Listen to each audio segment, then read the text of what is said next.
आयुर्वेदामध्ये पालेभाज्या ह्या कमी खायला सांगितलेत. अगदी बरोबर आहे, तुम्ही ऐकताय ते की आजकाल आपण ऐकतो की खूप खा असं सांगितलं जातं. पण आयुर्वेदामध्ये पालेभाज्या या प्रमाणात खायच्या आहेत. परंतु त्याला अपवाद म्हणून जी भाजी सांगितलेली आहे ती आहे तांदूळजा.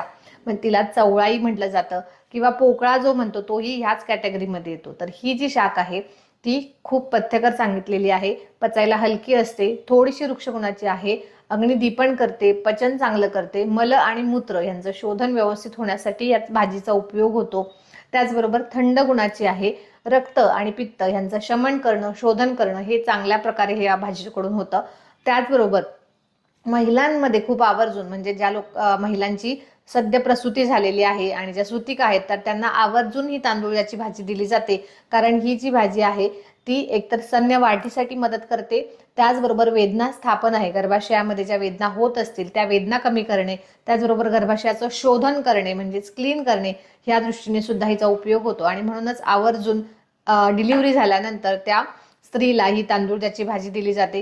त्याचबरोबर ज्या स्त्रियांना रक्तप्रदर आहे म्हणजेच पाळीच्या दिवसांमध्ये अंगावरून खूप जास्त ब्लिडिंग होत असेल तर त्यावेळेला त्यांना रक्तप्रदरामध्ये सुद्धा ही भाजी रक्त थांबण्यासाठी मदत करते. आणि त्याचबरोबर वेदना जर का होत असतील, ओटीपोटात दुखत असेल जास्त, तर त्या वेदना कमी होण्यासाठी सुद्धा तांदूळाच्या भाजीचा उपयोग होतो. त्याचबरोबर श्वेतप्रदर अंगावरून पांढरं जाणं ही जरी समस्या असेल तर त्यामध्ये सुद्धा ह्या भाजीचा चांगल्या प्रकारे उपयोग होतो.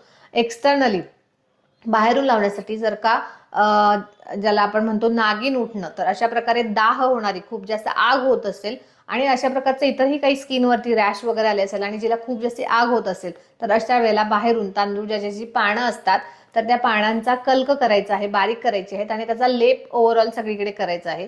यामुळे दाह शमन होण्यासाठी मदत होते. जशी बाहेरून मदत होते तसंच पोटात आत सुद्धा जर दाह होत असेल, आगाग होत असेल तर अशा वेळेला सुद्धा आवर्जून तांदूळाची भाजी खाल्ली पाहिजे. त्याने ही दाह शमन होण्यासाठी मदत होते. भाजीचे गुणधर्म तुम्हाला नवीन वाटले असतील आणि आवडले असतील तर नक्की व्हिडिओला लाईक करा, शेअर करा आणि चॅनलला सबस्क्राईब करा. धन्यवाद.